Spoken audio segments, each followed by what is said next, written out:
Hello guys, দেখেন এই যে আমার দোস্ত আপু দোকান থেকে পলিথিনে করে মিষ্টি কিনতেছে। দেখেন এই যে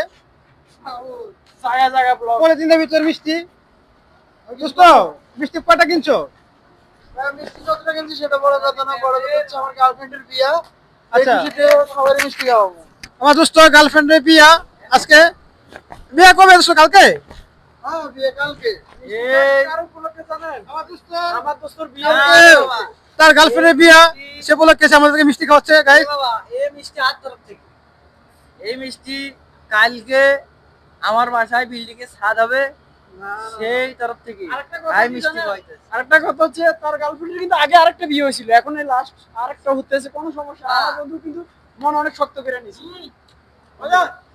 সবাই তার গার্লফ্রেন্ডের জন্য দোয়া করবেন যাতে তার গার্লফ্রেন্ডের দাম্পত্য জীবন সুখে থাকে। ধন্যবাদ সবাইকে। আবারও নতুন কোনো ভিডিও নিয়ে আপনাদের মাঝে আসবো। আমি এখন মিষ্টি খাবো। ধন্যবাদ।